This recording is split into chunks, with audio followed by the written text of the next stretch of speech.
तो दोस्तों 3 दिन पहले जो यूरोपियन यूनियन ने चाल चली वो भारत के लिए सीधा एक आर्थिक युद्ध जैसा था। भारत की दूसरी सबसे बड़ी रिफाइनरी नायरा एनर्जी को सैंक्शन लिस्ट में डाल दिया गया और फिर बीती पिछली रात अमेरिका के एक घमंडी सीनेटर ने पूरे टीवी कैमरों के सामने ऐलान कर दिया, we will crush Indian economy because they are buying oil from Russia. अब बात यहां तक आ गई है कि भारत को खुलेआम धमकियां दी जा रही हैं, वो भी सिर्फ इसीलिए क्योंकि भारत अपने नागरिकों के लिए सस्ता पेट्रोल खरीद रहा है और भारत वेस्टर्न कंट्रीज के हुक्म के आगे नहीं झुक रहा। तो फिर से सुन लो अमेरिका और यूरोप वालों, भारत अब 90 के दशक वाला कमजोर देश नहीं रहा। ये आज का आत्मनिर्भर भारत है जहां आंख में आंख डालकर जवाब दिया जाता है। और पिछले दोपहर भारत के फॉरेन सेक्रेटरी विक्रम मिश्री सामने आए और 2 टूक शब्दों में कहा कि इंडिया की एनर्जी सिक्योरिटी सर्वोच्च प्राथमिकता है, हम जो करना चाहें वो करेंगे, किसी के दबाव में नहीं। ये शब्द नहीं बल्कि भारत की तरफ से सीधी फटकार है कि इंडिया की संप्रभुता सर्वोपरि है, हमारी नीतियां दिल्ली में बनेंगी, वॉशिंगटन या ब्रुसेल्स में नहीं। और यही वो लहजा है जो आज भारत की नई डिप्लोमेसी को परिभाषित करता है। अब आते हैं असली खिलाड़ी पर, जिस पर सीधा हमला हुआ। जी हाँ, हम बात कर रहे हैं नायरा एनर्जी, जिसे पहले एसआर ऑयल कहा जाता था। यूरोपीय यूनियन का कहना था कि अगर रशियन क्रूड ऑयल भारत में रिफाइन होकर डीजल या पेट्रोल बन रहा है तो अब वो भी हम नहीं लेंगे। मतलब तुम खुद रशियन गैस के लिए तरसते हो और जब भारत अपने तरीके से तेल खरीदता है तो जलते हो। नायरा एनर्जी ने इस एकतरफा सैंक्शन को अवैध घोषित किया और सीधा चेतावनी दे दी, अगर आपने सैंक्शन हटाए नहीं तो हम आपको इंटरनेशनल कोर्ट में घसीट लाएंगे, क्योंकि आपने इंटरनेशनल ट्रेड लॉ का उल्लंघन किया है। और तो और कमाल की बात देखिए कि यूरोप ने भारत से तेल लेने पर प्रतिबंध जरूर लगाया और उनके द्वारा भारत से तेल इंपोर्ट मना करने से फ्यूल क्राइसिस भी यूरोप में देखने को मिल रहा है। लेकिन दूसरी ओर नायरा एनर्जी भारत से हटने के बजाय भारत में 70,000 करोड़ का और भी ज्यादा इन्वेस्टमेंट करने जा रही है।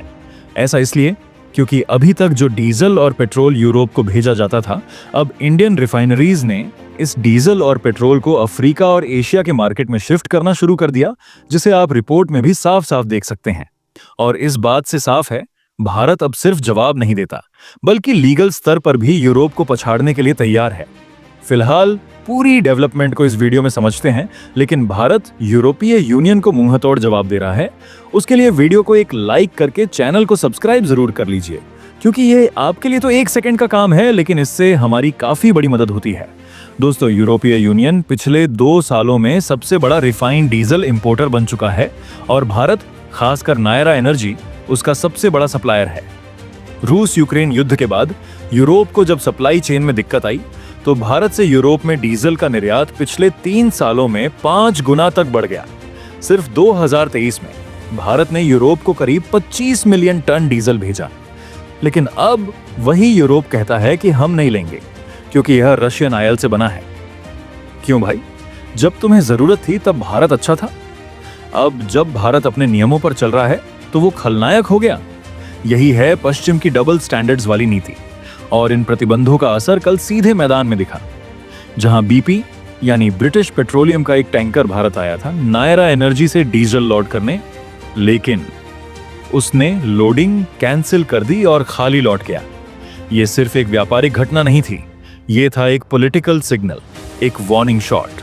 और यह दिखाता है कि सिर्फ यूरोप ही नहीं, यूके और पूरा वेस्टर्न अलायंस अब भारत को घेरने की कोशिश में है। लेकिन भारत अब झुकेगा नहीं, अब रिटेलिएट करेगा। और इसी को देखते हुए भारत सरकार और नायरा एनर्जी ने मिलकर 3 बड़े कदम उठा लिए हैं। क्योंकि जैसे ही यूरोप ने ये सैंक्शन थोपे, भारत ने न तुरंत कोई घबराहट दिखाई, न ही कोई सफाई दी, बल्कि जो डीजल पहले यूरोप के टैंकरों में जाता था, अब वो तेल Bangladesh, Indonesia, Vietnam, Thailand, Malaysia, Sri Lanka और अफ्रीकी देशों की ओर मोड़ दिया गया। क्योंकि यूरोप भूल गया, भारत ग्लोबल सप्लायर है, भिखारी नहीं। तुम अगर नहीं खरीदोगे तो हमें फर्क नहीं पड़ता, अफ्रीका और एशिया हमारा स्वागत करेंगे। और भारत आज यूरोपीय यूनियन को मुंहतोड़ जवाब इसलिए दे पा रहा है क्योंकि भारत को पहले मालूम था कि आगे चलकर यूरोप भारत से कोई चालबाजी जरूर करेगा। और भारत पहले ही कैसे रणनीतिक खेल खेल रहा था, इसका अंदाजा इस बात से लगाइए कि 2024 के पहले 6 महीनों में ही भारत से अफ्रीका के लिए डीजल शिपमेंट 38% बढ़ा है। इंडोनेशिया, वियतनाम और केन्या जैसे देश अब भारत के प्रमुख कस्टमर बन चुके हैं। जहां ये सिर्फ व्यापार नहीं है, ये रणनीति है। और तो और जहां एक तरफ यूरोप डरा रहा था, वहीं दूसरी ओर नायरा एनर्जी ने ऐलान कर दिया कि 70,000 करोड़ रुपए की इन्वेस्टमेंट हम भारत में ही करेंगे। नई यूनिट्स बनाएंगे, पेट्रोकेमिकल प्लांट्स लगाएंगे, रिटेल नेटवर्क बढ़ाएंगे। और यही ये है अर्थव्यवस्था की देशभक्ति। जिस समय पश्चिमी देश भारत की रीढ़ तोड़ना चाह रहे थे, उसी समय भारत ने अपनी हड्डियां और मजबूत करने का ऐलान कर दिया। वादिनार रिफाइनरी को अपग्रेड किया जाएगा, न्यू एज रिफाइनिंग टेक लाई जाएगी और देश भर में फ्यूल डिस्ट्रीब्यूशन पहले से ज्यादा मजबूत किया जाएगा। और याद रखो कि ईयू का बंद दरवाजा भारत के लिए अपॉर्चुनिटी का गेट है। चलिए अब बात करते हैं भारत सरकार की 3 बड़ी स्ट्रैटेजिक चालों की, जिससे दुनिया हिल गई। पहले की बात करें तो भारत और नायरा ने यूरोपियन यूनियन को लीगल नोटिस देने की बात की है, यानी DWTO में केस फाइल करने की तैयारी शुरू हो चुकी है, जिसमें यूरो को खुद एहसास होगा कि उसने सिर्फ व्यापार नहीं रोका, बल्कि उसने ग्लोबल फ्री ट्रेड के उसूलों को रौंदा है। दूसरे की बात करें तो भारत का कहना है कि अगर तुम हमारी स्ट्रेटेजिक ऑटोनॉमी पर हमला करोगे तो हम भी अपने फैसले लेने के लिए आजाद हैं, और इसे तुम नहीं बल्कि हम डिसाइड करेंगे कि will do what we need to do. और ये संकेत सिर्फ यूरोपियन यूनियन के लिए नहीं था, यूके और अमेरिका के लिए भी था, जो हमेशा पाखंडी नैतिकता लेकर आते हैं। इसके अलावा तीसरे स्ट्रेटेजिक कदम की बात करें तो आपको भले ही लग रहा हो कि भारत शांत और चुप बैठा है, लेकिन बताया जा रहा है कि भारत ने तुरंत बात की ब्राजील, घायाना, कनाडा, सऊदी अरब और यूएई से, ताकि अगर वेस्ट दबाव बनाए तो इन जगहों से सप्लाई पक्की रहे। क्योंकि भारत किसी एक देश पर निर्भर नहीं, भारत अब ग्लोबल नेगोशिएटर बन चुका है। इसके अलावा भारत के ऑयल मिनिस्टर हरदीप सिंह पुरी ने बहुत ही कड़क बयान दिया, अगर कोई हमसे व्यापार बंद करता है तो समझो हम उनके ऊपर ही व्यापारिक दरवाजा बंद कर देंगे। उन्होंने कहा कि हमारी पॉलिसी क्लियर है, जहां हम सस्ती, भरोसेमंद और लॉन्ग टर्म एनर्जी सोर्स पर ही चलेंगे, चाहे वो रूस हो, सऊदी हो या ब्राजील।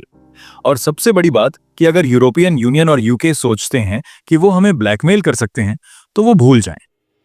यूके सोचते हैं कि वो हमें ब्लैकमेल कर सकते हैं तो वो भूल जाएं, क्योंकि आज का भारत झुकता नहीं, डिक्टेट करता है।